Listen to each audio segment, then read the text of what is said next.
भगवान की जय।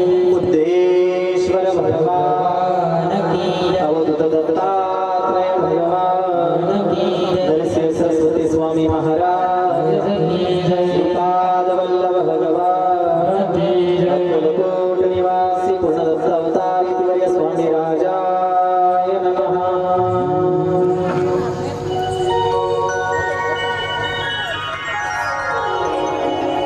सौराष्ट्र सोमनाथांच्या श्रीशैल्य मल्लिकार्जुनम उज्जैनिया महाकालम ओंकार ममलेश्वरम परल्या वैजनाथंच डाकिन्याभिमाशंकरम सेतुबंधे पुरामेशम नागेशम दारुकावने वाराणस्यात् विश्वेशम त्र्यंबकम गौतमी तटे हिमालये तु केदारम कृष्णेश्वरम शिवालय।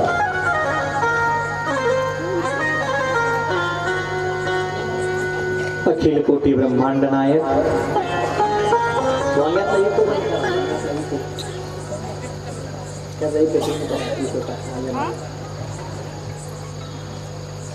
परमपिता परमेश्वर परमाराध्य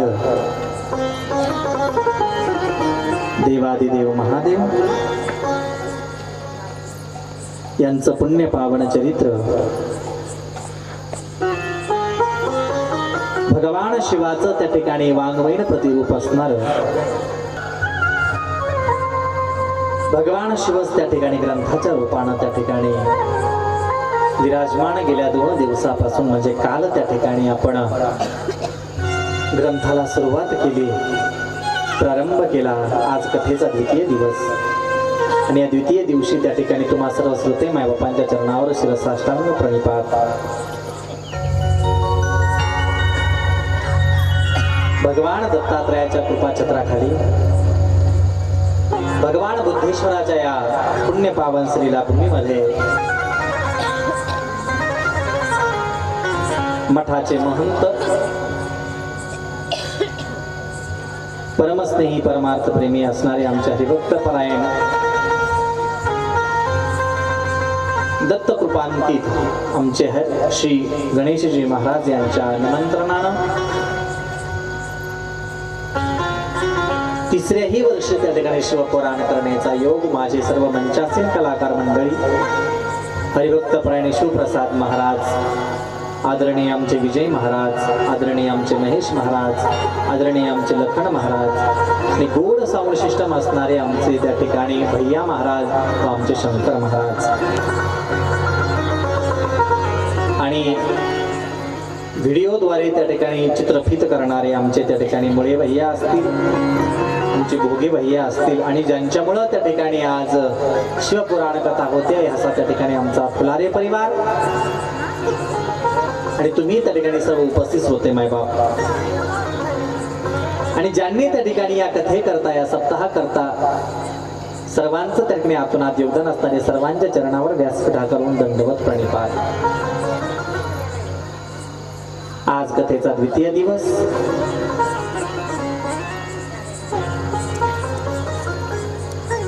काढून घ्या तिकडेच ठेवा, तिकडे ठेवा, मध्ये यायचं नाही कसा चालला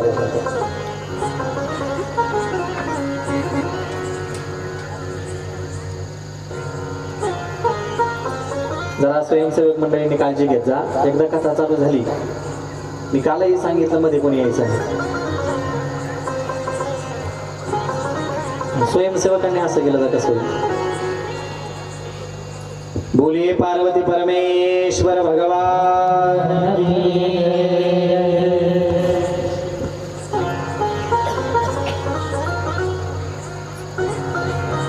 कथेच्या द्वितीय सत्रामध्ये त्या ठिकाणी आपण प्रवेश करतो आहोत। सर्वच त्या ठिकाणी परिसरातून आलेले श्रोते मंडळी चितेगाव, खंडेवाडी, नायगाव, तांडा, बोपूर, जळगाव, पुन्हा इकडे आपले पाटोदा, गंगापूर वरून त्या ठिकाणी आलेले। माझी फक्त विनंती एवढीच आहे, जी आपण असे वस पडलेल्या मोहळासारखे बसलेलो आहोत ना, थोडं जवळ जवळ येऊन बसा, म्हणजे थंडीही वाजणार नाही. जरा थोडे जवळ जवळ असले की मला जरा बरं वाटतं. इकडे जे मागं पुरुष मंडळी बसते ते ह्या पुरुष मंडळी, त्या मागं बसलेली इकडे तरुण वर्ग इथं या पुढं समोर या. कालच्या मावशी हिरव्या नाट्यावाल्या आजीबाई मायान माय पुढे या पिवळ्या साडीवाल्या जाय पैसे या ना, उठा ना. येऊ मी खाली तिकडं, मलाच यावं लागला पाहिजे म्हणून. आता या पुढे या, हे सगळे टावर पैसे आहे तिथं मागं बसले, सगळ्या चिटका इथं या. पुढे पुढे या, उठा. तुम्हाला काय इंग्लिश मध्ये सांगू काय बाकीच्या चष्म्याला? आजी उठा ना. आजी तर उठायचं नावच घ्या ना, जागेवर चिटकल्या ठेवी कोणा. उठा ना, मला दिसतं नाही कोण कोण उठा द्या, कोण कोण नाही का. भोले बाबा पाठवू तिकडं. भोगे मामा उठवा, सगळ्याच उठवा त्या गँग मध्ये. इथं टावर खाली बसवा सगळ्या इथं. एक तर एवढा मोठा मांडव, त्याच्यात 5 पांडव, त्याच्यात 5 ठिकाणी बसले.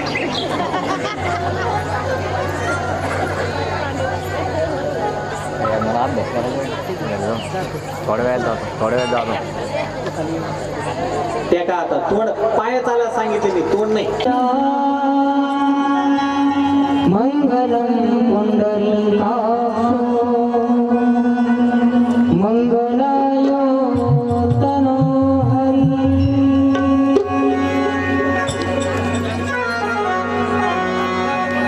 जय शिव ओंकारा बलिहारा शिव ओंकारा ब्रह्मा विष्णु सदा शिव भोले भोलेनाथ सदा शिव हर लागी धारा.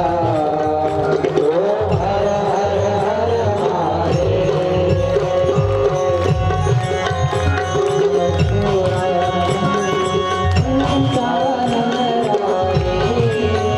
शिव पंचानन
फुलांमध्ये श्रेष्ठ कमळ,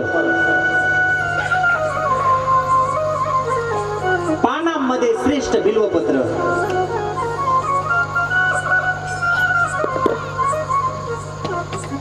तीर्थामध्ये श्रेष्ठ काशी,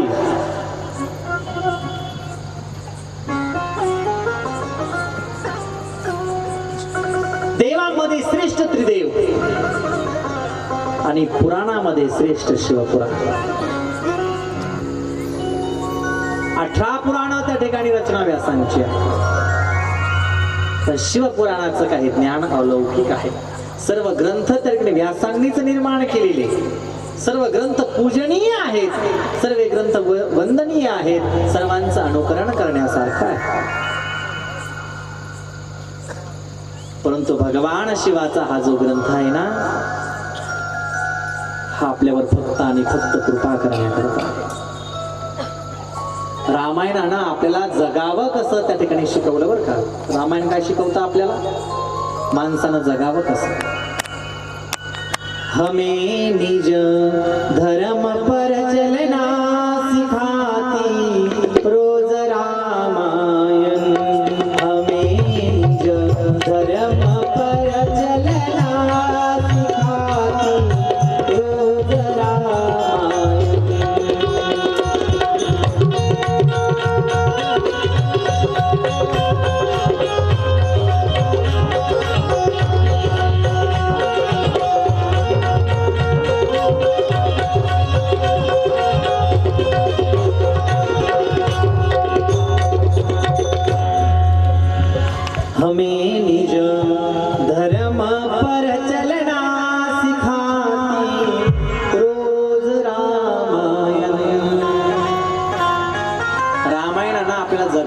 एक उत्तम त्या ठिकाणी आयुष्य कसं असावं, एक उत्तम आई कशी असावी, एक उत्तम भाऊ कसा असावा, एक उत्तम पती कसा असावा, एक उत्तम राजा कसा असावा, उत्तम प्रजा कशी असावी, हे सगळ्याच्या सगळं शिकवलं आपल्याला रामायणात. म्हणजे रामायणानं आपल्याला जगणं शिकवलं महाराज. माणसानं जगावं कसं हे रामायणानं शिकवलं, माणसानं मरावं कसं हे श्रीमद भागवतानं शिकवलं. म्हणून सदा सेव्याम श्रीमद्भागवती कथा यस्या स्मरणमात्रेण जन्म संसार बंधना. मरणाचं भय त्या ठिकाणी नाहीसं करणारी कथा म्हणजे भागवत कथा.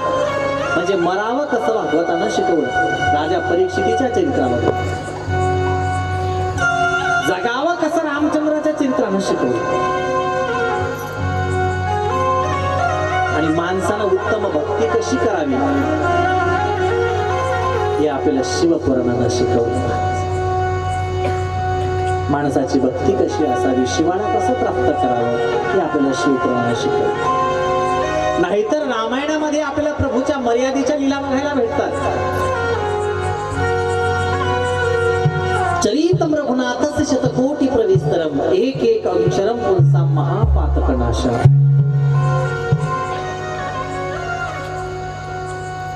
भागवतामध्ये तर संपूर्ण माझ्या मालकाच्या लीला बदलेल्या आहेत. भागवतामध्ये काय आहे, अनेक राजांचं वंशावळीचं वर्णन आहे आणि त्यामध्ये उत्तमाती उत्तम माझ्या प्रिय शंकराचं हृदय असणारे भगवान गोपाल कृष्ण, त्यांचं गुणगान श्रीमद भागवतामध्ये वर्णन केलेलं आहे. बघा, संपूर्ण लीला देवाच्या भागवतामध्ये आहे. किती गोड भागवत आहे नाही का, आवडतं ना सगळ्यांना. हरी मेरो मार्ग रोक्यो कृष्ण कन्हैया ने, हरी मेरो मार्ग रोक्यो कृष्ण कन्हैया ने, हरी मेरो मार्ग रोक्यो बाबू कन्हैया ने. मार्ग में मिल गए नंदलाला लेकर संग बहुत से बाला, मार्ग में मिल गए नंदलाला लेकर संग बहुत से बाला. हरी मेरो घूंघट खोलो, हरी मेरो घूंघट खोलो रास रचैया रे, हरी मेरो घूंघट खोलो बाबू के भैया रे, हरी मेरो मार्ग रोको कृष्ण कन्हैया रे. माखन की पटकी जो मटकी मेरी बाह पकड़ के झटकी, माखन की पटकी जो मेरी बाह पकड़ के झटकी. हरी मेरे चूड़ी तोड़ो, हरी मेरे मटकी फोड़ो यशोदा के नैया रे, हरी मेरे मार्ग रोको बाबू के भैया रे, हरी मेरे मार्ग रोको कृष्ण कन्हैया रे, हरी मेरे मार्ग रोको बाबू के भैया रे. हरी मेरो घूंघट खोलो कृष्ण कन्हैया ने, हरी मेरो मार्ग रोक्यो दाऊ के भैया ने. किती गोड चरित्र आहे बरं ऐकण्याकरता भगवान कृष्णाचं. एकानं जगावं कसं शिकवलं, एकानं मरावं कसं शिकवलं, एकानं त्याकडे भक्ती कशी करावी ते शिकवलं. ते शिकवलं एका एका भक्ताचं गोड चरित्र त्या ठिकाणी व्यासांनी या ग्रंथामध्ये त्या ठिकाणी बद्ध केलेलं आहे. स्वतः भगवान शिवांनी स्वमुखातून माता पार्वतीला हे पुराण सांगितलेलं आहे. आदिशक्ती जगदंबा माता, मणिद्वीप निवासिनी, जगज्जननी, त्रिपुर सुंदरी, राजराजेश्वरी, पराशक्ती, महाजगदंबा.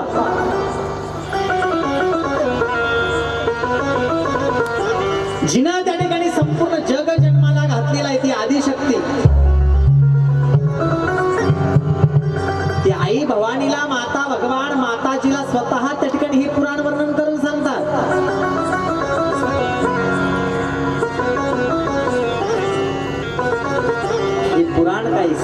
शिवपुराण नाही. अहो जिवंत व्यक्तीचा उद्धार होईल यात नवल नाही. पण ज्याचा देहावसान झालेला आहे, जो गेलेला आहे, जो प्रेत योनीला प्राप्त झालेला आहे, पिशाच होऊन भटकतो आहे, त्याचाही उद्धार त्या ठिकाणी शिवकथेनं करावा. मनामध्ये जी इच्छा धरली ती इच्छा त्या ठिकाणी फक्त एकदा भगवान शिवाला सांगावी, शिवपुराण श्रवण करावं. इच्छापूर्ती कल्पतरू म्हणजे शिवपुराण आहे.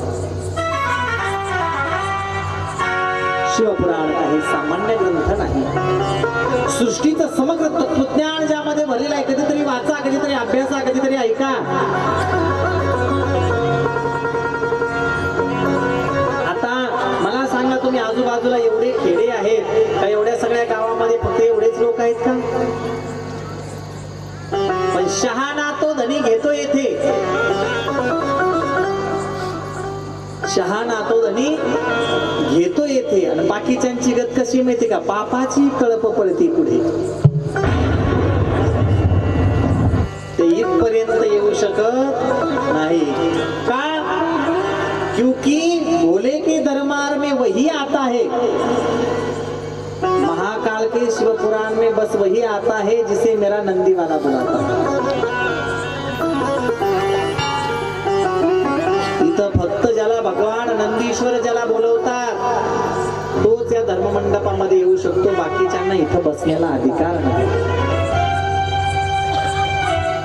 आपण सगळ्यांनी विचार करावा. आपलं फार पुण्य असेल, आपल्याला हे शिवपुराण श्रवण करायला भेटत आहे. शिवपुराण काही सामान्य ग्रंथ नाही. शिवपुराणाचं ज्यावेळेस त्या ठिकाणी भगवान आख्यान सांगतात ना, त्यावेळेस सांगतात हे शिवपुराण पापी व्यक्तीनं जरी श्रवण केलं तरी त्याचा उद्धार आहे. सदाचारी व्यक्तीनं, हीन व्यक्तीनं जरी श्रवण केलं त्याचा उद्धार आहे.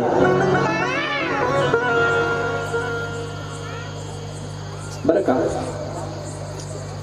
ज्यानं आयुष्यामध्ये कधी काही पुण्य केले नाही त्या व्यक्तीनं जरी हे शिवपुराण ऐकलं तरी सुद्धा त्याचा उद्धार आहे.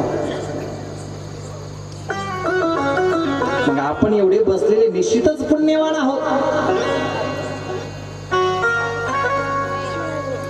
शिवपुराणाचं आख्यान सांगत असताना भगवान सांगतात,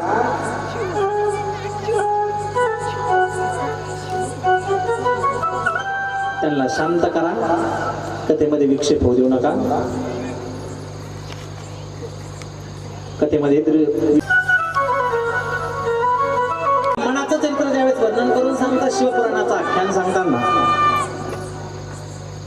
शिवपुराणाचं आख्यान सांगत असताना इकडे लक्ष द्या, मागं काही नाही.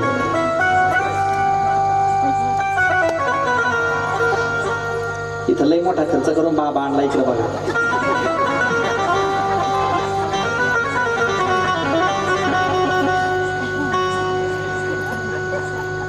शिवपुराणाचं आख्यान सांगत असताना भगवान बिंदुक नावाच्या ब्राह्मणाचं ज्यावेळेस वर्णन करतात. ब्राह्मण कुळामध्ये जन्माला आलेला त्याचं नाव बिंदुक नावाचा ब्राह्मण आहे. लक्षात ठेवत चला नाव बरं का, कारण नाहीतर मग उद्या जर विचारलं तर मग कहा गए तो कहा नाही लाये तो कुछच नाही, असं व्हायला नको आपल्याला. महाराजांना शिवपुराण सांगितलं, काय सांगितलं काय माहिती, काहीतरी सांगत होते. ब्राह्मण कुळामध्ये जन्माला आलेला त्याचं नाव बिंदुक नावाचा ब्राह्मण. ब्राह्मण वंशात जरी जन्म झालेला असला तरी सुद्धा ब्राह्मणासारखा आचरण नाही.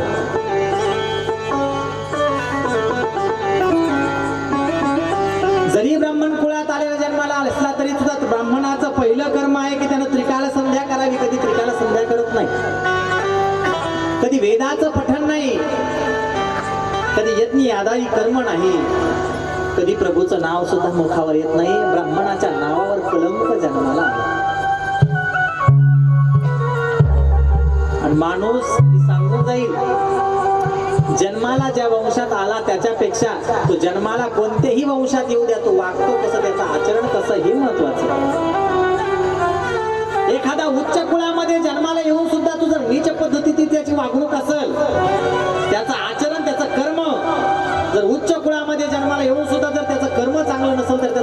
कुळामध्ये जन्माला येऊन सुद्धा त्याचा उपयोग नाही. ब्राह्मण कुळामध्ये जरी बिंदू जन्माला आलेला असला तरी आचरण ब्राह्मणासारखं नाही. ब्राह्मण कुळामध्ये सुद्धा त्याचा जन्माला येऊन उपयोग नाही. एखादा त्या ठिकाणी सामान्य कुळात जन्माला येऊ द्या, पण काही काहीच कर्म त्या ठिकाणी ब्राह्मणासारखं श्रेष्ठ असतं. माणूस जन्मानं नाही तर माणूस कर्मानं श्रेष्ठ ठरत असतो. शब्दाकडे जरा लक्ष देत जा बरं का, कारण कथानकापेक्षा सिद्धांत खूप महत्वाचा आहे. माणूस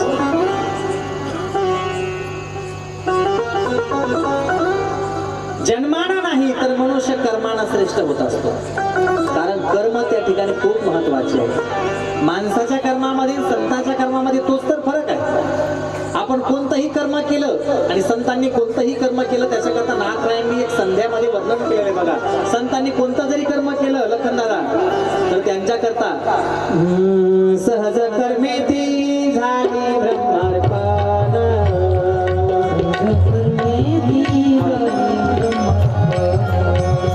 सहज कर्मे ती झाली ब्रह्मार्पण,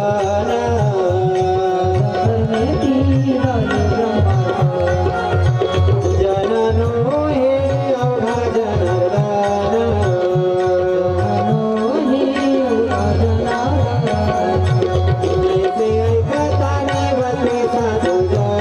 एका जनार्दने सांगितले गुण, झाली संध्या संदेह माझा गेला,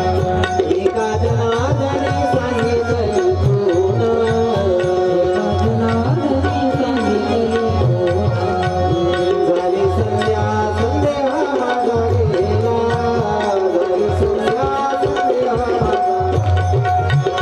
आत्मारामा हृदयी प्रगटला.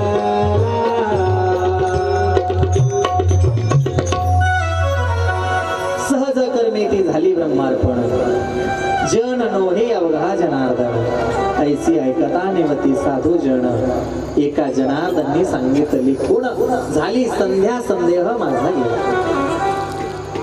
म्हणजे कर्मच श्रेष्ठ नाथ महाराजांनी सांगितलं, जन्म श्रेष्ठ नाही सांगितलं.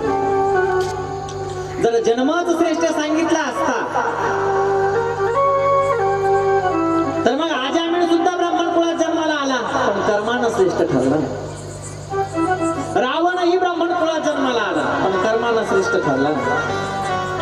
बिंदुकही ब्राह्मण कुळात जन्माला आला तरी सुद्धा श्रेष्ठ ठरला नाही.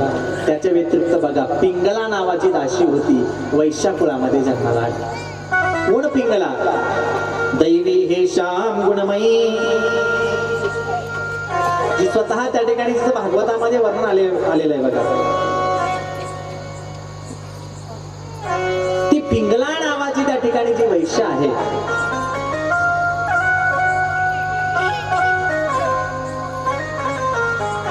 तिचा सुद्धा त्या ठिकाणी जन्म वंशामध्ये वेगळा झाला, प्राप्त मात्र परमात्म्याला केलं. याच्याही व्यतिरिक्त चला, वाल्मिक ऋषी सुद्धा त्या ठिकाणी चोर असून सुद्धा कर्मानंतर श्रेष्ठ ठरलं होतं. म्हणून माणूस जन्मापेक्षा माणूस कर्मानं श्रेष्ठ ठरत असतो. म्हणून माणसाचे कर्म त्या ठिकाणी नेहमी चांगले असले पाहिजे. असा हा बिंदुक नावाचा ब्राह्मण वंशामध्ये जरी जन्माला आला असला तरी सुद्धा ब्राह्मणासारखा आचरण नाही.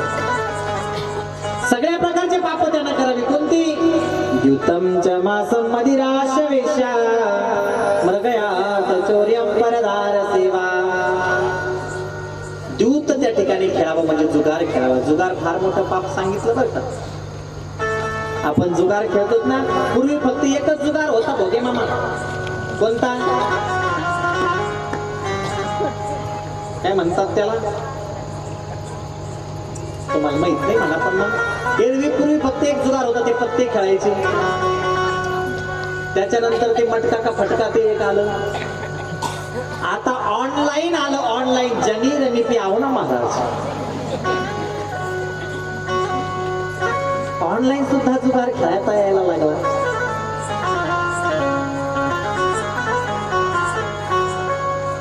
कारण जुगारामुळे फार मोठं भयंकर युद्ध झालं बरं का. कोणतं? अथ श्री महाभारत कथा. कशामुळे झालं?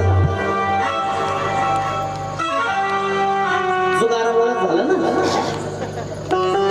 जर ते कौरव पांडव जुगार खेळे नसते महाराज काय महाभारत झाला असतं. जुगार फार भयंकर आहे. एवढं मोठं कुरुक्षेत्राचं युद्ध केवळ आणि केवळ त्या जुगारामुळे झालं महाराज.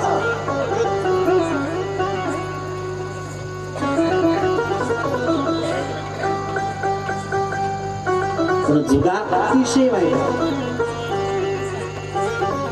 पहिल्या प्रकारचं पाप ज्यावेळेस सांगितलं द्यूत, दुसरं सांगितलं मांस भक्षण. ते अतिशय भयंकर पाप आहे. अशा लोकांच्या हातचं भगवान फुल सुद्धा स्वीकार करत नाही. भक्ती तर लांबचीच गोष्ट राहील. जे लोक मांस भक्षण करतात ना अशा लोकांचं हातचं भगवान फुल सुद्धा ग्रहण करत नाही. मग त्याची भक्ती तर लांबच राहील. कारण बरेचसे लोक आहेत आम्ही सोमवारी महाराज आजच्याला चालत नाही आम्हाला मंगळवार देऊ का सुट्ट्या जातो का नाही ना आज शनिवार आहे.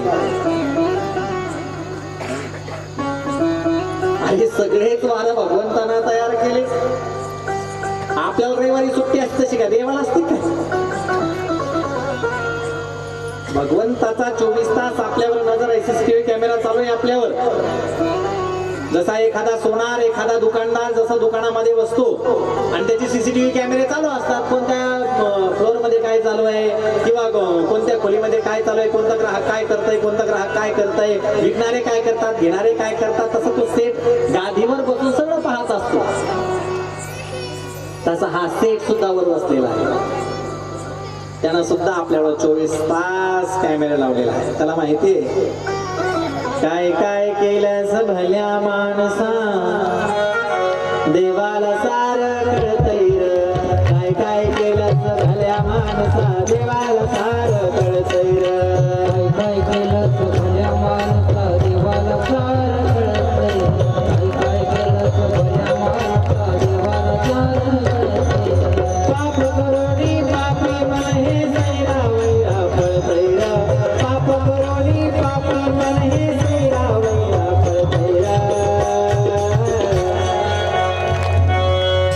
काय काय केलं भल्या माणसा देवाला काय काय केलं रे भल्या माणसा देवाला सार कळतैर. काय काय केलं भल्या माणसा देवाला सार काय काय केलं भल्या माणसा देवाला सार माणसा कोण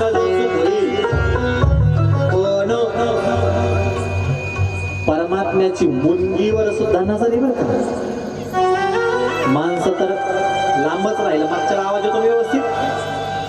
पाठीमागच्या आवाज व्यवस्थित येतो का? हातवर करा. आवाज व्यवस्थित येतोय का? येतोय ना? माणसं तर जाऊ द्या पण मुंगीवर सुद्धा देवाची नजर राहते. मुंगीवर म्हणतात महाराज काही गप्पा म्हणता का मुंगीवर कशाची नजर? काय होतं देव सगळे जेवल्याशिवाय देव जेवत नाही. सगळं ब्रह्मांड जोपर्यंत जेवत नाही मालक तोपर्यंत जेवत नाही. रुक्मिणी देवाची परीक्षा घ्यायची ठरवली.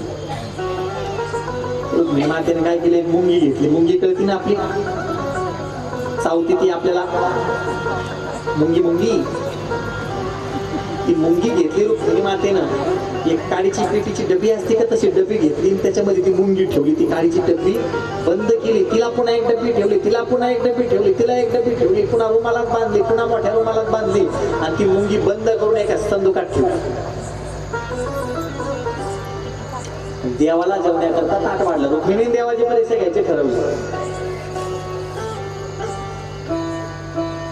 भगवंताने त्या ठिकाणी पहिला घास घेतला मुखामध्ये टाकला. रुक्मिणी माता म्हणली आता देवा तुमची परीक्षा आहे म्हणे. काय झालं रुक्मिणी? म्हणे तुम्ही काय म्हणता सगळे जेवल्याशिवाय मी जेवत नाही म्हणे. ब्रह्मांडात एक जीव उपाशी म्हणे अजून. भगवान म्हणले असं असू शकत नाही. जे मुद्दा म्हणून उपाशी राहिले त्यांची काही गॅरंटी मी घेत नाही. रुसले फुगले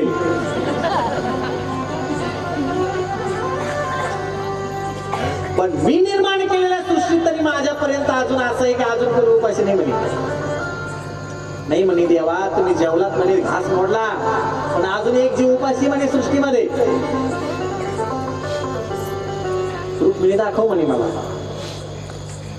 रुक्मिणी माता लगबगीला गेली, कमराचा छल्ला काढला, संदूक उघडलं, त्याच्यातला तो डबा बाहेर काढला, तो रुमालातून सोडला, त्याच्यातली डबी, त्याच्यातली डबी, त्याच्यातली डबी, त्याच्यातली डबी, त्याच्यातली डबी, त्याच्यातली लहानशी डबी, आणि अशा हातावर घेऊन दाखवत म्हणे देवा तुम्हाला कोण उपाशी. रुक्मिणी मातेची डबी उघडली आणि डबी साखरेनं गज भरली. रुक्मिणी तुला वाटलं तो मुंगी कोणून ठेवली म्हणे, तुला वाटलं मुंगी उपाशी नाही, पण हे सुद्धा करताना माझी नजर तुझ्यावर आहे ना म्हटलं. कारण मी सुद्धा कोण आहे, तुझा पती आहे, मालक आहे. जर माझी जगावर नजर असते म्हणे तुझ्यावर राहत नाही काय, आणि जर या अर्थी तुझ्यावर आहे त्या अर्थी तू ठेवलेल्या मुंगीवर असणार म्हणजे परमात्म्याची इतकी बारीक नजर आपल्याला असते. म्हणून चिंताच करायची नाही. पाप करता मालकोम पाहतो ते बराबर पाहतो. टाइम आला की बरोबर त्याचा कार्यक्रम होतो व्याजाचा. कारण चाभरेपणा माणसा पुढे चालतो, आप्पा देवा पुढे चालतच नाही. माणसा पुढे किती बी माणसाला चाभरेपणा करू दे, माणूस माणसाला फसू शकतो, पण माणूस देवाला नाही फसू शकत.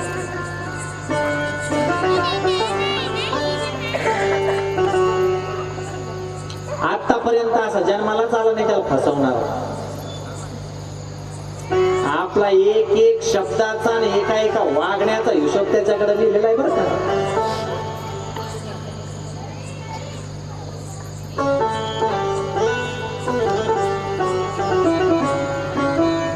खोटं बोलताना, खोटं वागताना आपल्याला जरी वाटलं कोणी पाहत नसलं, पण आपलं अंतर्मन आपल्याला सांगतोय तू चुकीचं करतोय म्हणून. आणि सगळं पाहणारा माझा कैलासपती महादेव वर बसलेला आहे.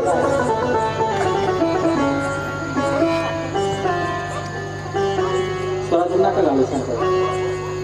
बोलिये पार्वती परमेश्वर भगवान की जय. महाराज मला येत जाईल सगळे समजत असला.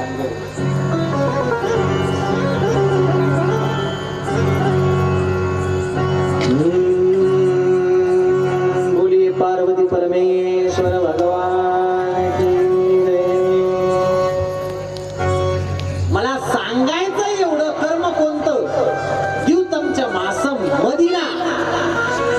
मी कोण आहे? मी कोण आहे?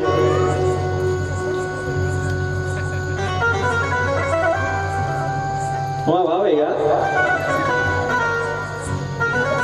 मदिना, मदिना अर्थात काय म्हणतात त्याला आपल्याकडं? मदिना, मदिना शुद्ध भाषेत दारू. महाराज कलियुगाची शोकांतिका आहे, शोकांतिका. जी गोष्ट कलियुगात नकोय ती गोष्ट रस्त्यावर विकायला लागली. आज कलियुगाचा शेवटचा टप्पा आहे. लॉकडाऊन मध्ये आपण पाहिलं सरकारनं सगळं बंद केलं होतं, पण दारूच्या दुकान चालू ठेवलं होतं. इतका निर्लज्ज कलियुग आहे.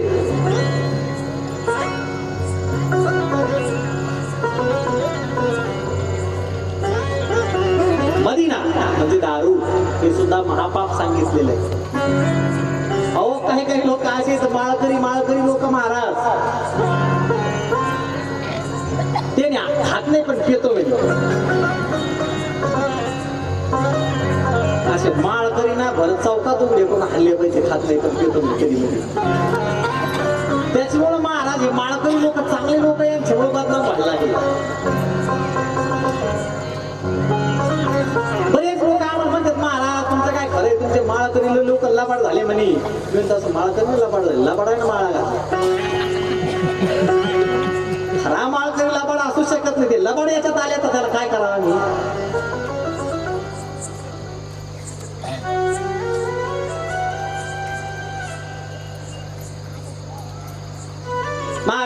भजनेले लबाड झाले, भजनेले लबाड झाले, लबाड लोक भजनात आले. आणि लबाड लोकांचं भजनात आल्यामुळे भजनाचा खेळ पांगला.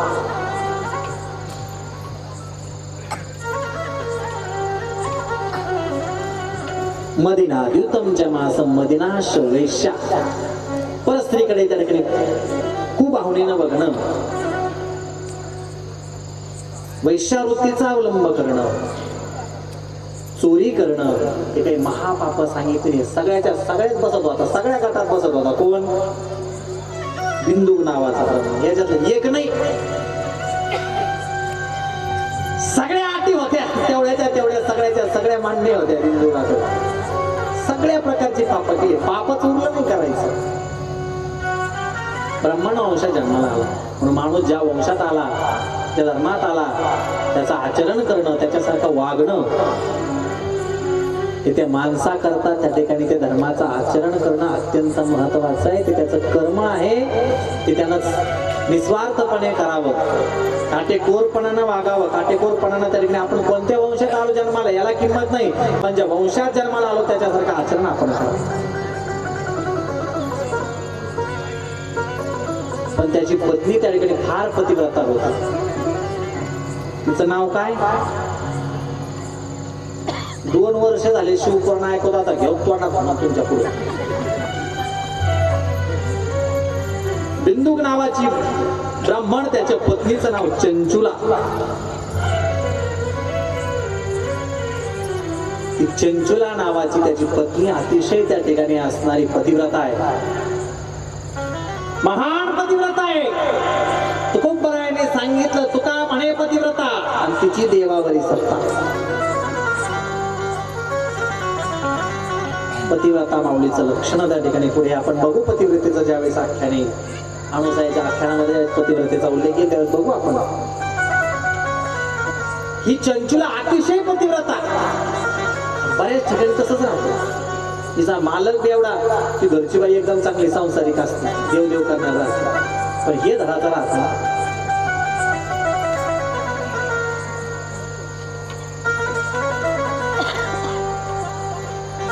जिथं बाई देव करणारी तिथं बाबा पिऊन येणार, आणि जिथं बाबा देव करणार उठका सुख मंदिरात, उठका सुख मंदिरात. देव काय 2 टाइम गिरायला देईन काय? असतं महाराज असं बऱ्याच ठिकाणी.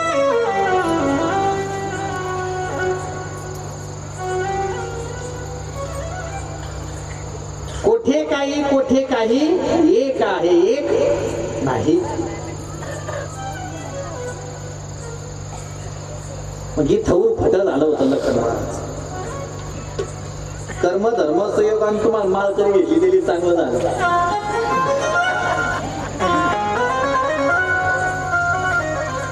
ती अशीच कथेला गेलो तिथून घेऊन आलो म्हणून जमलं. तसं म्हणू नका तुम्ही, तशी आम्ही कथेला गेल्याच्या नंतर त्याची सोयी गेली होती. कारण माळकरी पत्नी भेटणं, माळकरी पती भेटणं याला लय पुण्य करावं लागतं.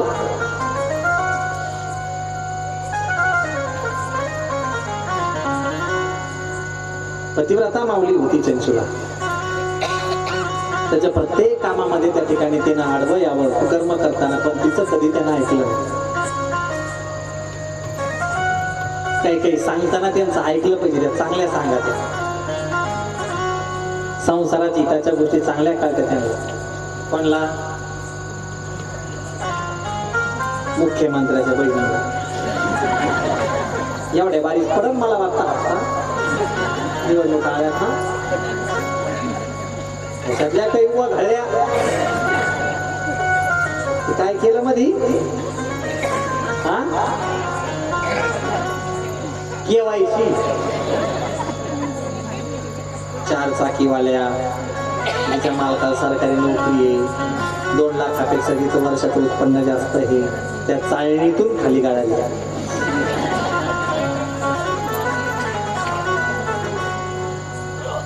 महिला मंडळ काही घेतं तर सांगितलं, माणसानं ऐकलं पाहिजे. फक्त एकच ऐकायचं नाही त्यांचं.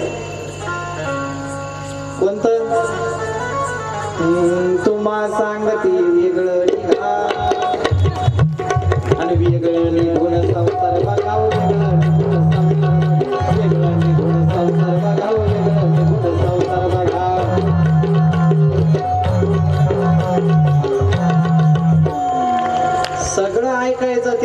असा जर म्हणलाय का मला टिकू काढायचं काय पाप लागत. माणसाच काय नसतं पण यांचंच बनत नाही. 2-3 घरच्या 2-3 गावच्या अलग अलग वंशातल्या अलग अलग कुळातल्या अलग अलग गावातल्या आल्यावर राहत्या ना. हे बिचारी भाऊ एका घरात एका रक्ताच्या जन्माला आले त्यांचं बिचारच काही राहत नाही. पण सारी पाडी धुवून लागत इथून येत होतं सगळं पाहणं मोठे संभाजीनगरला शाळा त्याचं आपली खिचडी खाते त्याच वर्गात खिचडी खाते त्याच वर्गात लग्न लावून आले तर अशी बोक्याची बोक्या होती. असं मस्तर येणार तुमच्या पुढे लहानपणी एवढी बॉडी होती पण आता जशी अगरबत्तीची काडी झाली बास का दुसऱ्या दिवशी भांडे अर्धे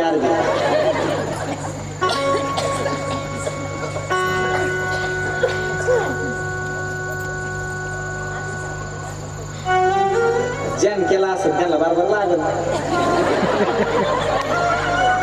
बाकीच्या काय मंडळ घ्यावं. कथा कीर्तन म्हणजे नाही रेडीमेड कपड्यात दुकान राहतं. कोणला मापात येऊन जाईल सांगता येत नाही. मलाच बोला महाराज आता केलं तसं तुला लागलं त्याला आम्ही काय करावं.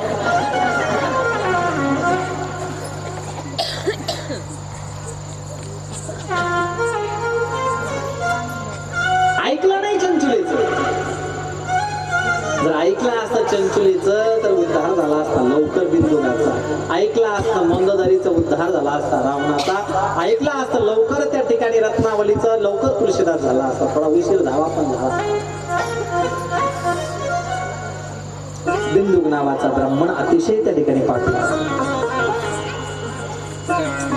पुढे त्या ठिकाणी आपण कथा भाग ऐकला. तो बिंदुक नावाचा ब्राह्मण पुढे त्या ठिकाणी मरण पावला. विंध्यांचल नावाच्या पर्वतावर त्या ठिकाणी प्रेत आत्म्याच्या योनीला प्राप्त झाला. बरेच लोक हे मानायला तयार नाही पण आपल्याकडे 84 लक्ष योनी आहेत. या 84 लक्ष योनीमध्ये जीवापासून त्या ठिकाणी त्या जीवाच्या प्रत्येक योनीला सांगितलं जसं माणसाचा, हत्तीचा, कुत्र्याचा, मांजराचा, पशुचा, पक्ष्याचा जन्म आहे तशा काही योनी सुद्धा आहेत. भूत, पिशाच, शाकिनी, डाकिनी, यांशिनी, कांक्षिणी यांच्या सुद्धा वेगळ्या प्रजाती.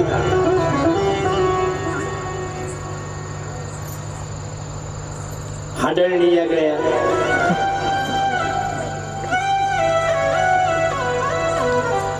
म्हणजे वेगळ्या जातीच्या. तसा हा प्रेत योनीला प्राप्त झाला, भटकू लागला. पाप कर्म केल्यामुळे देवाने त्याचं तिकीट वरच घेतलंच नाही. त्याला अर्धा सोडून दिलं मध्येच टक्के राहणार. देवांचे वरच नाही घेतलं ते खालीच भटकायला लागलं. कारण देव फक्त वर पुण्याशाली आत्म्याला वर घेत असतो. त्याने काही पुण्य केलं नाही ते इथंच भटकत खाली. आणि तरी त्यांच्या नावा पुढं वैकुंठवासी, स्वर्गवासी ते भला का नरकवासी का असा.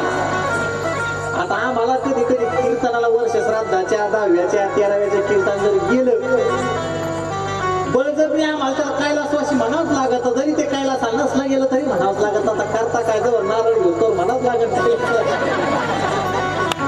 त्या जर म्हणलं नरकवासी ते जर कुठं राहणे ते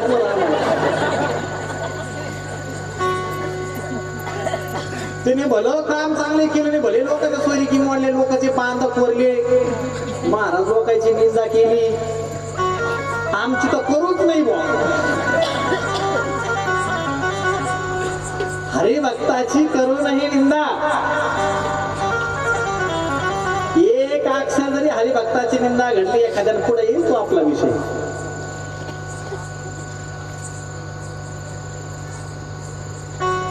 काय चालू होतं आपलं शिवपुर. आता कसं हा बाबा म्हणून तसं तो प्रेत योनीला प्राप्त झाला. अनेक योनी आहेत त्यापैकी ही सुद्धा एक योनी आहे. आणि ही मात्र चंचुला पतिव्रता माऊली होती परंतु यानं वाईट मार्ग आचरण केल्यामुळं तिचा देह विटंबित झाला. वैश्याकर्म केल्यामुळं संगती चुकली का माणसाची आयुष्याची अख्खं गणित चुकत असतो. म्हणून माणसानं जीवनामध्ये संगती अतिशय महत्वाची आहे. चंचुलीची संगती चुकली महाराज. आपण सगळे शेतकरी लोक आहोत.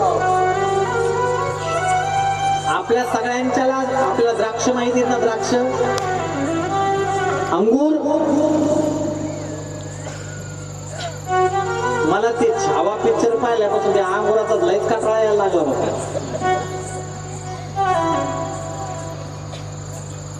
पण फळ आहे ते आता काय करावं?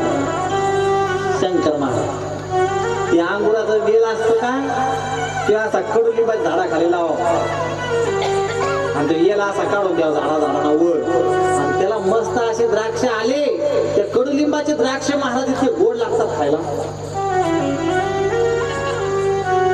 कडुलिंबावर जर वेल गेला ना द्राक्षाचा, अतिशय गोड लागतात ते द्राक्ष महाराज खायला. लागतात की नाही?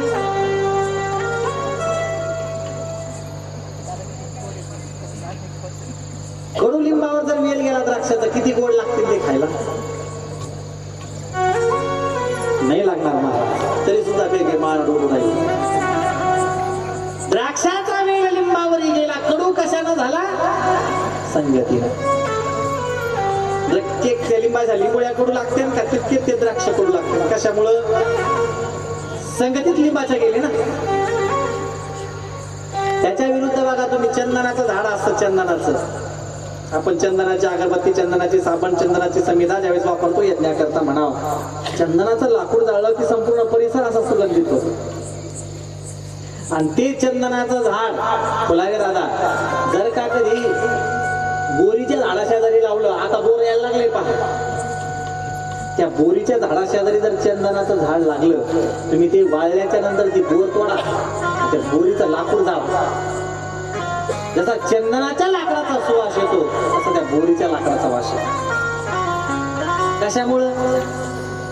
संगतीत चंदनाचे आल्यामुळे. म्हणून माणसाची त्या ठिकाणी संगत चुकली की सगळं आयुष्याचं गणित बिघडत असतं. म्हणून संगती हरिभक्ताची करावी, माणसानं शिवभक्ताची करावी. का? कारण सज्जन से सज्जन मिले ओवे दो दो बात. चांगल्या माणसाची संगती केली, चार गोष्टी चांगल्या ऐकायला भेटतात. कबीरदास महाराजांनी सांगितलं, गधन से गधा मिले खा गए दो दो लात. दो बात, गधन से गधा मिले खा गए दो दो लात.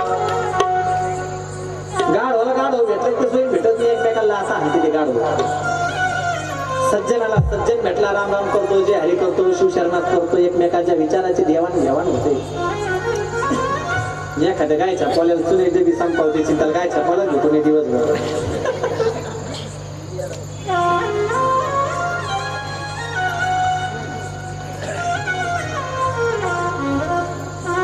आमच्या मळ्यात एक गडी कामाला आहे. ती जाताना आग लावायला दिनापूरला. कोणी मारलं मळ्यात? आता नाही तो कामावर पाहिला होता, आता दुसरा आहे. आता ते पहिला कोणता त्याची एक दिवस गाय छापची उडी होती त्याच्याकडे, पण चुन्याची डबी संपली त्याची झेंडे काढे. आता आमचा एक मळा तिकडं फार ते जळगाव माणेगाव शिवारात आहे, गावापासून 3-4 किलोमीटरला. ते आऊ तू भाकरून गावात आलं कशाला?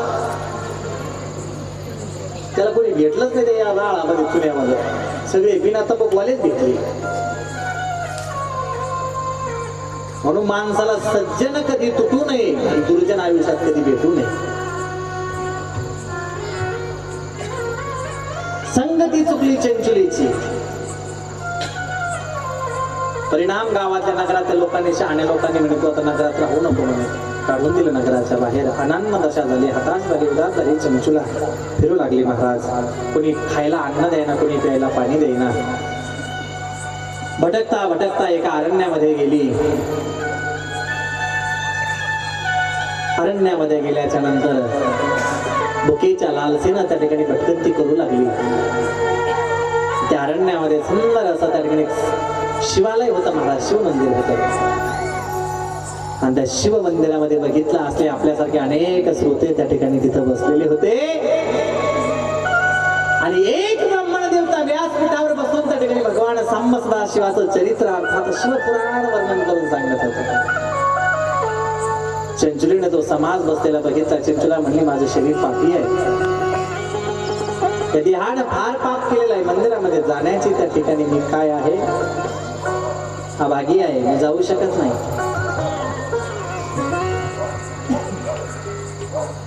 परंतु भगवान फक्त शुद्ध भाव पाहतात. शरीर किती अपवित्र हे पाहत नाही, मन किती पवित्र हे पाहतात. तुम्ही शरीर भले तुमचं अपवित्र असू द्या, अपवित्र शरीरानं तुम्ही एक वेळेस मंदिरात प्रवेश करू शकता, पण अपवित्र मनानं कधी सुद्धा. एखाद्यानं फार आंघोळ केली, 4 भांडे पाणी अंगावर ओतलं, कोरे वस्त्र परिधान केले, सोहळं घेतलं, सोहळ्यामध्ये मंदिरात प्रवेश केला, पण मनाचं पाप असेल तर देह किती पवित्र हे भगवान पाहत नाही. चंचुलेचं शरीर जरी अपवित्र असलं तरी मन फार पवित्र होतं महाराज. जात नाही म्हणे मी शिव मंदिरामध्ये, अशी लांब बसली शिव मंदिरापासून खाली. ब्राह्मण देवता ते शिवाचं त्या ठिकाणी वर्णन करत होते. भगवान शिवाचं चरित्र तिच्या कानावर ऐकू येत होतं. शिवाय गौरी भजनामृतम सूर्याय दक्षाध्वरनाशकाय श्रीनीलकंठाय पुरुषध्वजाय तस्मै शिकाराय नमः शिवाय तस्मै शिकाराय नमः शिवाय. शिवपुराणाचे श्लोक, शिवपुराणाचे शब्द त्या चंचुलेच्या कानावर ऐकू यायला लागले. चंचुला मन लावून शिवपुराण ऐकू लागले. देह बाण हरपलं. कथा ऐकताना चंचुलेचं महाराज इतकी एकरूप झाली त्या शिवकथेशी, इतकी एकरूप झाली की शिवपुराण ऐकता ऐकता चंचुलेचा प्राण देहाच्या बाहेर आला. प्राण सोडला शिवपुराण ऐकता ऐकता. मरण्याच्या वेळेला शिवाचं नाम कानावर येत होतं. मरण्याच्या वेळेला शिवाचं पुराण कानावर येत होतं. म्हणून चंचुला कुठं गेली माहितीये का? साक्षात देवादिदेव माझ्या परमपिता परमेश्वरानं कैलासपती महादेवानं शिवाचे दूत पाठवले. शिवदूत म्हणजे साक्षात शिवाचंच रूप असतात. शिवासारखे भस्म धारण केलेले, हातात त्रिशूळ डंबरू धारण केलेले, गजचर्म व्याघ्रांबर धारण केलेले शिवाचे स्वरूप शिवदूत चंचुलीची प्राणज्योती नेण्याकरता आले. आणि दिव्य रथामध्ये बसून शिवाचे ते दूत चंचुलेचा आत्मा घेऊन कुठं गेले? शिवलोकाला गेले. चंचुलीनं तो शिवलोक, दिव्य शिवलोक बघितला. साक्षात परमपिता परमेश्वराचं दैदिप्यमान स्वरूप पाहलं महाराज. शिवाचं ते स्वरूप पाहलं, भावविभोर झाली चंचुला. परमात्म्या, हे शिवा आयुष्यभर कधी पुण्य केलं नाही, पाप कर्म केला परपुरुषाची त्या ठिकाणी. परंतु काय माझं भाग्य महादेवा, कोणत्या जन्मीचं पुण्य असेल? अरे इतकं पाप या जन्मामध्ये करून सुद्धा मला तुझं दर्शन झालं नाही. तुझे दूत मला घ्यायला आले, दूत घ्यायला आले नाही, शिवलोक प्राप्त झाला. काय जन्माचं पुण्य महादेवा माझं? सदाशिव सांगतात चंचुला, पुण्य फक्त एकच आहे. आयुष्यभर जरी पाप केलं ना तर 2 घटिका बसून 2 शब्द त्या ठिकाणी शिवपुराणाचे ऐकलेच. आणि केवळ त्या शिवनामामुळे, शिवश्लोकामुळे, शिवपुराणामुळे तुला शिवलोकाची प्राप्ती झाली म्हणजे. मरण्याच्या वेळेला शिवनाम मुखामध्ये आलं, मरण्याच्या वेळेला शिवनाम त्या ठिकाणी कानावर आलं ना तर समजावं त्याचा उद्धार झाला. मरायच्या वेळेला कानावर श्लोक आले तर चंचुलेचा उद्धार झाला महाराज. काही जे मजनी गावऱ्या गेल्या तरी त्यांच्या मुखात देवाचं नाव आहे. आयुष्यभर संसार संसार संसार आणि परमार्थ करतो तरी आता काय टाइम येत महाराज करून नंतर आयुष्यभर देवदेवच करायच पाहता टिक शिंकातावर इकडून संसारा त्याला डंपरून घेते. मग इकडचा कामाचा संपला मग आमच्याकडे महाराज पुढे धिंगाणा म्हणजे धिंगाणा आहे पाहत. काय केलं. महाराज एक जर मला म्हटलं गाडी जाताना पाहिली ना ते महाराज आज कुठं खेळ आहे, आम्ही खेळ आहे का, आम्ही काय डोबारी आहे का काय लोक बोलतील लोकांच्या तोंडाला. आता तसं मी जिबीला हाडतच हात नाही मला, पण म्हणत जे लोकांच्या तोंडाला हाडच नाही बोलायला. तिकडून हाकलून दिले तर मग त्याला दात पडते तोंडातले, जीभ लाल गळवती, मग त्याला जे हरी म्हणता येत नाही, मग ते जेवरी म्हणत. मग त्याला विठ्ठल म्हणता येत नाही आप्पा. ईद हल्ला देव म्हणतो तू आता ईद हल्ला नाही आणि ती हल्ला नाही, तू आता दुईकून हुकला मध्ये लटकते राहणारे.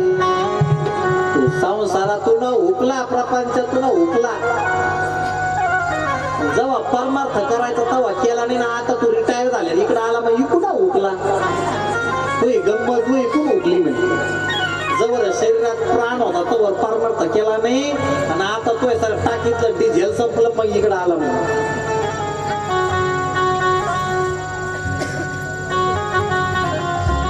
परमार्थाचं वय त्या ठिकाणी म्हातारपण नाही महाराज. परमार्थ करावा 16 वर्षाच्या ज्ञानोबरायांनी शिकवलं.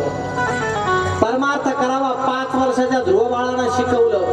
परमार्थ करावा 7 वर्षाच्या प्रल्हादानं शिकवलं. एखाद्या डांगऱ्यांनी सांगितलं परमार्थ करा म्हणून.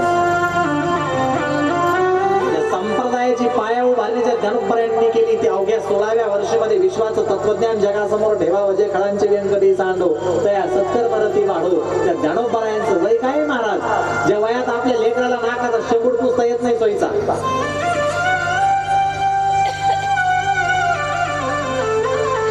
बोलणं जरा आगवानी काय करावं त्याला.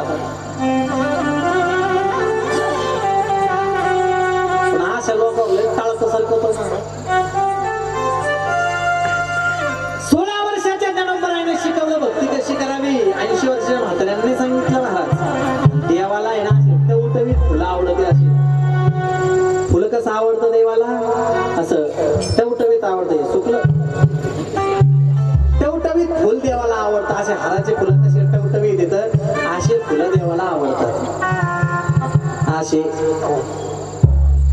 सुकलेले फुलं देवाला आवडत नाही. सुकलेली फुलं देव बाजूला काढून टाकतो. अशी म्हातारपणात केलेली भक्ती देव म्हणतो जर वतरून होता, जोपर्यंत शरीरात प्राण होता, पायानं तीर्थयात्रा करता येत होती, हातानं दान करता येत होतं, डोळ्यानं देवाला पाहता येत होतं, तोपर्यंत कधी भक्ती केली नाही. म्हणे आता रिटायर झाला ना, आता इथं हल्ला करतो.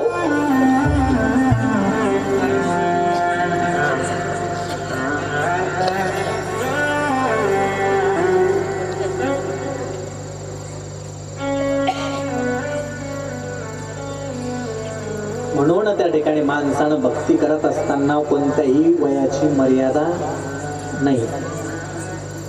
शिवनाम मुखामध्ये येण्याकरता, कारण अंतकाळात सुद्धा शिवनाम येण्याकरता आयुष्यभर प्रॅक्टिस करावी लागते. तेव्हा अंतकाळाला नाव येतं बर का. जाकर नाम मरथ मुका आवा, तो ही ते ही परमगती पावा. गोस्वामी तुळशीदासांचं वर्णन आहे. मरताना देवाचं नाव मुखात जर यायला, लोक म्हणतात ना मेल्यावर देवाचं नाव मुखात आलं त्याचा उद्धार होता. अरे पण मरताना जर देवाचं नाव मुखात येईल त्याचं जर आयुष्यावर प्रॅक्टिसच केली नाही, आयुष्यावर कधी राम म्हणलाच नाही, आयुष्यावर कधी शिव म्हटलाच नाही, आयुष्यावर कधी विठ्ठल म्हणलाच नाही, आयुष्यावर कधी अवधूत म्हटलाच नाही, तर तुला मरायच्या वेळेस कसं नाव येईल तोंडावर. ते मरायचं आम्हाला म्हणत नाही मला पंढरपूरला घेऊन चला, आळंदीला घेऊन चला, मला कुठं घेऊन चला. ते म्हणतं पोरील बोला, पोराला बोला, नाताल बोला. आयुष्यभरच संसारातच पडलं, मरायचं आम्हाला ते त्याच्यातच अटकलं. मग पुनरपि जन्मम पुनरपि मरणम पुनरपि जनने जठरे शयनम ये संसारे खलु दुस्तारे पुन्हा पुन्हा ही मग पुन्हा पुन्हा जन्म. मग पुन्हा इथं आल्यावर काय सांगू देवा गर्भीची यातना, काय सांगतो पहिल्या नीट कार्य केलं ना, आता म्हणतो काय सांगू देवा गर्भीची यातना.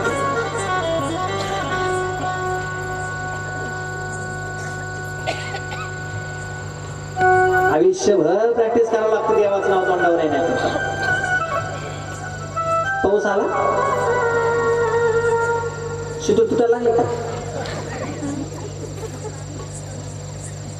एक म्हाताऱ्यानं आयुष्यभर कधी शिव म्हटला नाही.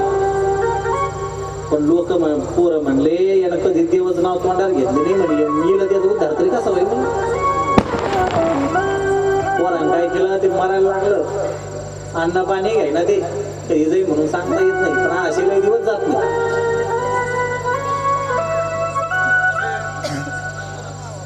आता देवाच नाव घेईन मग देवाच नाव घेईन पोरग चॅप्टर होतं एक लक्षात मार. त्याच्यात उशाला अशी गावाची पप्पी लावलेली होती. पोरानं काय केले सण गावाच्या पोत्याचे तोंड उशिले गाव खाली सांगायला लागले, हे म्हणून गावाचे पोते शिवा म्हणून. निदान शिवा म्हटलं की निदान देवाचं नाव मुखात येईल, भगवान शंकराचं नाव मुखात येईल. निदान हे पोरा हो पोते शिवा म्हणलं त्याचा उद्धार तर होईल, एका व्हायला पण शिव नाव मुखात येईल. त्यांनी ते पोते उसलेले गहू सांगलेले पाहिले, ते म्हणलं टाचा रे टाचा.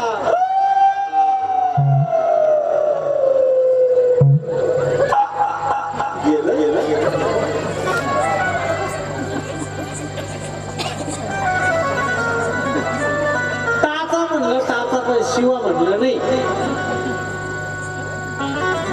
कधी म्हणलंच नाही ते शिवनाम, तर मरण्याच्या टायमाला तर कसं येते तोंडात शिवनाम.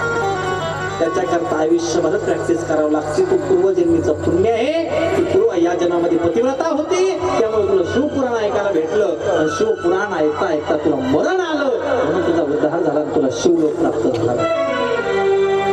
म्हणून शिवपुराण काही सामान्य ग्रंथ समजू नका.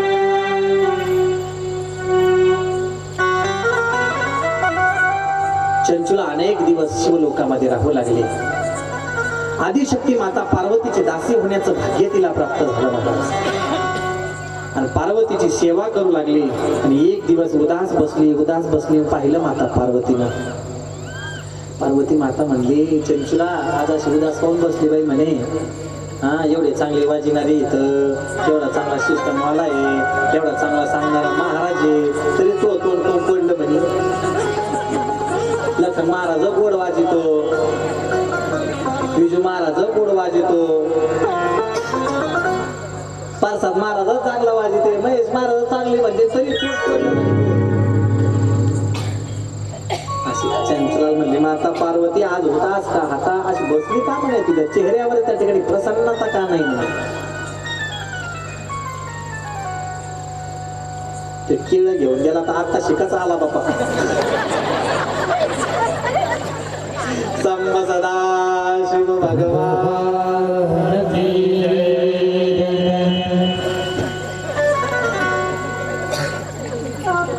दुसरं काही नाही, पण मला कथेमध्ये विक्षेप केला जरा मध्ये लिंक तुटली का लवकर लिंक जुळत नाही.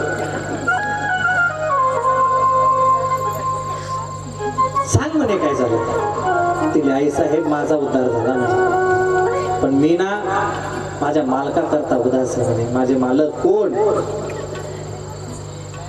बिंदुक नावाचा माझा पती ब्राह्मण विंध्याचल पर्वताच्या अरण्यामध्ये प्रेतात्मा होऊन भटकतोय, त्यांचा उद्धार कसा होईल म्हणे. पार्वती म्हणली चिंता करू नको. काय केलं माता पार्वतीनं? तुंबरू ऋषीला बोलावून घेतलं. आता तुंबरू ऋषीच्या गळ्यामध्ये विणा आहे, मुख मात्र त्या ठिकाणी घोड्याचं आहे. तुंबरू ऋषी शिवलोकामध्ये राहतात. या तुंबरू ऋषीचं वर्णन त्या ठिकाणी माऊली ज्ञानोबरायांचा अर्थ आपण करतो बघा एका कडव्यामध्ये. नारद तुंबर समगाय आरती ज्ञान राजा महाकैवल्य तेजा सेवकी साधू संत मनोवेदिका माझा आरती ज्ञान राजा. ते तुंबरू ऋषी पार्वती मातेनं बोलावून घेतलं. तुंबरूजी, या चंचलेचा पती विंध्याचल पर्वतावर प्रेत आत्मा होऊन भटकतोय, त्याचा उद्धार करा. त्याला शिव त्या ठिकाणी कथेचं गायन करून त्याचा जीवात्मा त्या ठिकाणी उद्धार करा म्हणा त्याचा. तुंबरू ऋषी खाली भूलोकावर आले. विंध्याचलाच्या त्या ठिकाणी असणाऱ्या पायथ्याच्या अरण्याशी आता जो आत्मा भटकतो आहे, शिवमंत्राचं त्या ठिकाणी त्याला वेढा घातला बघा तुम्ही. कारण प्रेत भूत पिशाच हे त्या ठिकाणी असणारे याच्यापासून फार लांब आहे. त्यांना हे नाव मुखावर येऊ वाटत नाही, कानावर येऊ वाटत नाही. कोणला? भूतांना म्हणतो मी. जे मंडपात आले नाही ते कोण आहेत? त्यांना ते ऐकू वाटत नाही. त्यांना देवाचं नाव ऐकलं कानावर की असं गरम तेल कानात टाकल्यासारखं होतं त्या युनीला. ते पायाला लागला, आत्मा चलबिचल होऊ लागला. शिवपुराणाचं गायन तुंबर ऋषी करू लागले आणि शिवपुराणाचे शब्द जस जसे त्या प्रेतात्म्याच्या कानावर येऊ लागले तस तसा त्याचा उद्धार होऊ लागला. आणि चतुर्भुज असणारा बिंदू नावाचा आपला मन झाला आणि तुंबर ऋषीने त्याचा उद्धार केला. देहदिव्य झाला आणि शिवलोकाला प्राप्त झाला. बोले सांब सदा शिव भगवान, बोले पार्वती परमेश्वर भगवान की जय. नमः पार्वती पदे शिव हर हर महादेव. मग जर प्रेताचा उद्धार होत असेल तर आपला होणार नाही याच्यात काय नवल आहे? आपण तर जिथे जात की माणसं आहेत. आता लईच पायाला मुंग्या आल्या, एकदा एक मस्त गोड भजन करू, तुमची थंडी निघून जाईल, अंग झटका जाईल. असे हात घ्या सगळ्यांनी, असे असे हात घ्या आणि असे एकमेकावर चोळा, असे असे असे असे असे जोरात जोरात असे असे घासा जोरात, चटका बसेपर्यंत घासले का? घासा घासा जोरात, दिसतो पडून तर घासा. असे कोणाला लावा. गेली थोडी थंडी, आता उठून उभे राहा. आणि आता अशी मस्त गरबा कसा खेळतो आपण नवरात्रीमध्ये, असे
पंचाननं प्रचल्पं विनोदशीलं संभावे मनसी शंकरं विकित क्रमांकाच्या संहिता सांगितल्या. विद्येश्वर संहिता, रुद्र संहिता, शतरुद्र संहिता, कोटी रुद्र संहिता, उमा संहिता, कैलास संहिता आणि वायव्य संहिता. 7 प्रकारच्या संहिता आहेत. 24,000 श्लोक आहेत आणि सुंदर असं भगवान शिवाचं वर्णन करणारा त्या ठिकाणी मार्गिक ग्रंथ. जिन्होंने कल से हमारे इधर बहुत ही सुंदर भगवान शिव और अघोरी जीव का स्वरूप हमें दिखाया है. वर्णन करून सांगितलं. भगवान शिवाची सगळ्यात सोप्या प्रकारची भक्ती सांगितली. 6 ऋषी 6 कुळातले ऋषी यांच्यामध्ये वाद चालू झाला. सगळ्यात श्रेष्ठ शिवाची भक्ती कोणती? श्रवण श्रेष्ठ, कीर्तन श्रेष्ठ, मनन श्रेष्ठ, वाचा कायानं त्या ठिकाणी कोणतं त्या ठिकाणी स्मरण करावं, कोणतं त्या ठिकाणी ध्यान करावं, कोणत्या प्रकारचं त्या ठिकाणी मार्ग स्वीकार करावा, कोणत्या वाटेने लवकर शिवापर्यंत पोहोचता येईल. अशा अनेक वाटा देवापर्यंत पोहोचण्याच्या आहेत. 9 प्रकारच्या भक्तीचं वर्णन आपल्यामध्ये केलं. इकडं बघा, आता बघितलं तुम्ही इकडं पहा. नाही तर लगे आरती करत असले तर लगे आपण त्याला पण तयार आहे. 9 प्रकारच्या भक्तीचं वर्णन केलं. श्रवणम, कीर्तनम, शिवस्मरणम, पादसेवनम, अर्चनम, वंदनम, दास्यम, सौख्यम, आत्मनिवेदनम. अनेक प्रकारच्या भक्तीचे मार्ग आहेत. ज्ञान मार्ग आहे, वैराग्य मार्ग आहे, चिंतन मार्ग आहे, ध्यान मार्ग, योगासन, समाधी अवस्थेपर्यंत पोहोचू शकत नाही आपण प्रत्येक जण. फोटो बाहेर जाऊन काढा बरं मंडपच्या. आम्हाला डिस्टर्ब नका करू. कालपासून तेच चाललंय आपलं, डिस्टर्ब करण्यातच जमाना चाललाय आपला.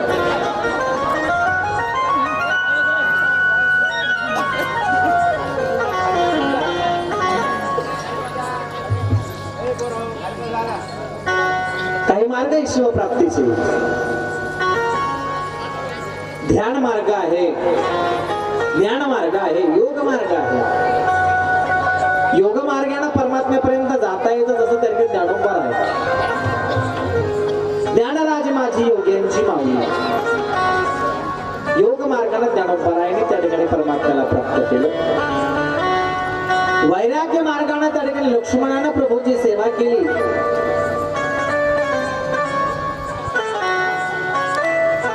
प्रत्येकानं आपला आपला एक मार्ग स्वीकारलेला आहे. शिवप्राप्तीचे अनेक मार्ग आहेत. त्यामध्ये सगळ्यात महत्वाचा मार्ग सांगितला. भगवान शिवाच्या पूजनानं भगवान शिव लवकर प्रसन्न होतात. इतरत्र साधनानंही शिव प्रसन्न होतात. शांत बसा, नीट बसा.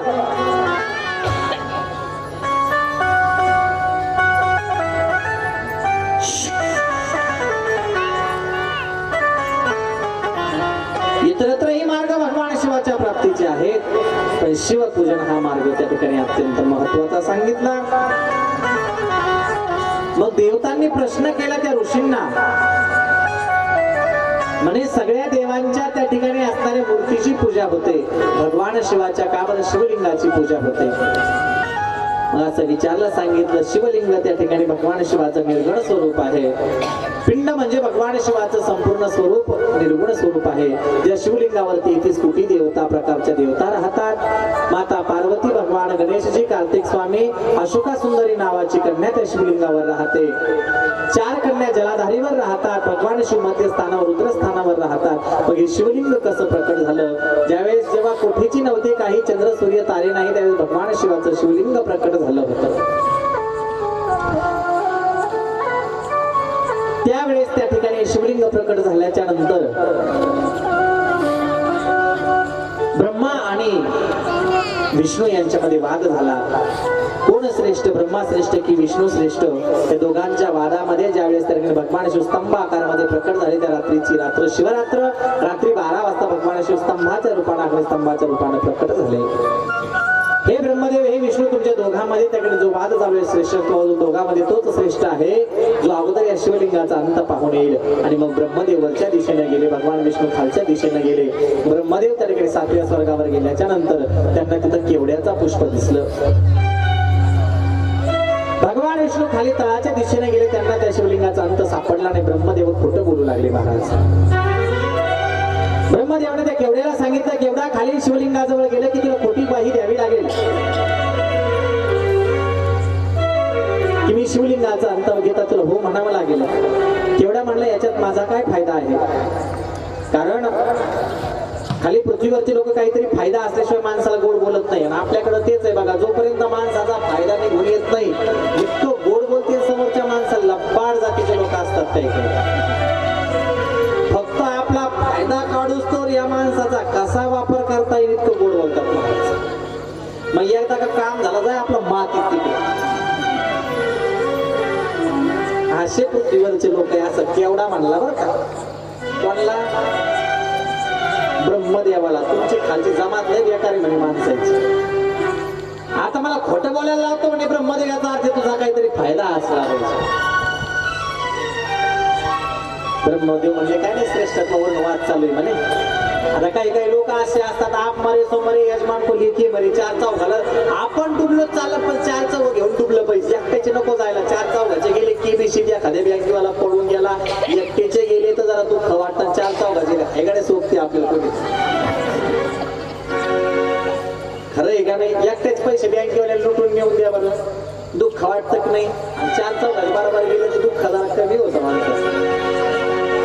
आप मरे सो मरे यजमान को लेके मरे म्हणजे ती माशी असते का, ती कढीवर बसती, खिरीवर बसती, पुरणपोळीवर बसती.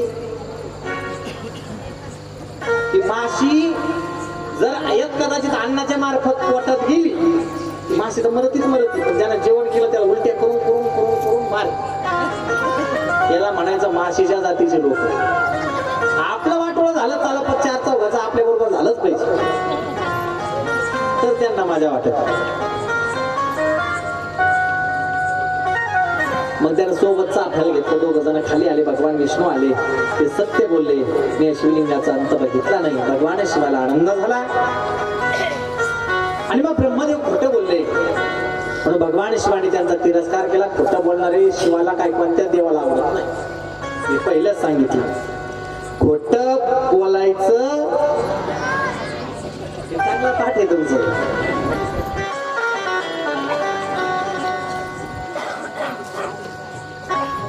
देवाला आवडलं नाही खोटं बोलेल. ब्रह्मदेवा पंचमुखाचा ब्रह्मदेव तुझं एक मुख गळून पडल म्हणे, एक शिरच गळून पडलं ब्रह्मदेवाचं. धरणीवर तुझं कोणी मंदिर बांधणार नाही म्हणून कोणी ब्रह्मदेवाचं मंदिर बांधित नाही. एकच ब्रह्मदेवाचं मंदिर पुष्कर मध्ये, तेही हे घटना व्हायच्या अगोदरच म्हणून तेवढंच एक मंदिर ब्रह्मदेवाचं पुष्कर मध्ये. त्याच्या व्यतिरिक्त स्वतः ब्रह्मदेवाचं मंदिरच बांधकाम कोणी पाहिलं चालू आहे.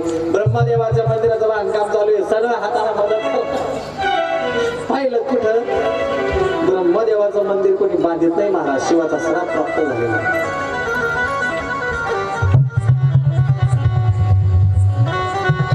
एक मुख गळून पडेल पंचमुखाचा ब्रह्मदेव चार मुखाचा झाला.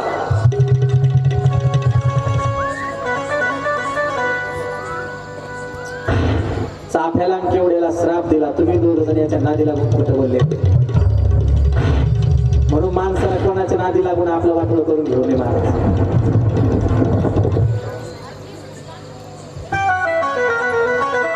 ते दोघं जण खोटं बोलले. भगवान शिवाने सांगितलं, आजपासून माझ्या पूजनामध्ये तुमचा तिरस्कार झाला. आजपासून चाफा केवढा कोणी पूजेमध्ये वापरणार नाही. जे वाहते मला त्यांची पूजा मी स्वीकार करणार नाही. म्हणून चाफ्याचं केवड्याचं झाडाचं फुल काय पान काय केवड्याची चाफ्याची अगरबत्ती सुद्धा महादेवाला चालत. तिरस्कार केला. खोटं बोललं देव त्याचा तिरस्कार करतो. मला सांगा, खोटं बोलणारे फुलं देवाला आवडले नाही. महत्वाचा पॉइंट आहे बरं का, अतिशय महत्वाचा. भोगे दादा तुमच्याकडे मोबाईल आहे ना, कॅच करा एवढा पॉइंट. खोटं बोलला कोण? चाफा आणि केवडा. देवाने त्यांचा तिरस्कार केला. आजपासून तुमचा मी स्वीकार करणार नाही. जर खोटं बोलणारे फुलं देवाला चालत नसतील, खोटं बोलणारे लबाड लोक कसे देवाला चालतील बघतो. खोटं बोलणारे फुलं देवानं लांब केले, खोटं बोलणारे फुलांचा देवाने तिरस्कार केला. आज तागायत कोणी चाफा शिवाला वाहत नाही. मग जर खोटं बोलणारे फुलं देवाला चालत नाही तर खोटं बोलणारे भक्त कसे देवाला चालतील सांगा. खोटं बोलणाऱ्या फुलाचा देवाने तिरस्कार केला. खोटं बोलणारे माणसं सुद्धा देवाला चालत नाही. आपण स्वतःला फसवतोय देवाला. माणूस स्वतःला फसू शकतो महाराज, पण परमात्म्याला माणूस कधी फसू शकत नाही. आपण फसवणूक देवाची नाही करत आहे, आपण स्वतःची फसवणूक करत आहोत. आणि मग त्यांचा तिरस्कार केला. ब्रह्मदेवाला श्राप दिला, भगवान विष्णूला वरदान दिलं, माझ्यासारखे तुम्ही त्या ठिकाणी प्रिय व्हाल, तुमच्या हृदयात मी राहील, माझ्या हृदयामध्ये तुम्ही राहाल. एकमेकांचे हृदयी गोडी साखरेच्या ठाई. शिवाची पूजा केली, विष्णूला प्राप्त होईल. विष्णूची पूजा प्राप्त केली, शिवाला प्राप्त होईल. शिवाचं नाव घेतलं, विष्णूला प्राप्त होईल. विष्णूचं नाम घेतलं, शिवाला प्राप्त होईल. म्हणून भजन करा रे हरिहरा, नारायण शिव शंकरा, माझी भोलने अवधारा, वेदन करा बोधंता. इथं असं बाण लावून रेडीच राहावं लागत प्रसाद महाराज, का म्हणून सांगताच येत नाही. आणि मग गाडी गेली पळून मग पिशी घेऊन मागं पळायचं, जमत नाही ती. त्याला पिशवी अशी सगळं लागते, ट्रेन कवाडं सुटत असते खायचे महाराज. भजन करा रे हरिहरा, नारायण शिव शंकरा, माझे भोलने अवधारा, वेदन करा बोधंता. दोघांमध्ये भेद करायचा नाही असं त्या ठिकाणी सांगितलं. आजची कथा इथं विराम पावते. बरोबर हरिहराच्या भेदापासून उद्या कथेला सुरुवात होईल. 7 वाजता सगळ्यांनी जी आजी एकटी आली तिला उद्या चौघी घेऊन येईल. गावातून 2-4 डुगडुगे, 2-4 टेम्पू, 2-4 काही काढे जाच 500 लोकांनी. एवढा मोरचा खर्च केला, काही कार नाही लागू द्या, 4 चौघाच्या कारणावर जाऊ द्या जरा. चला, आरतीचे यजमान, आजचे आरतीचे यजमान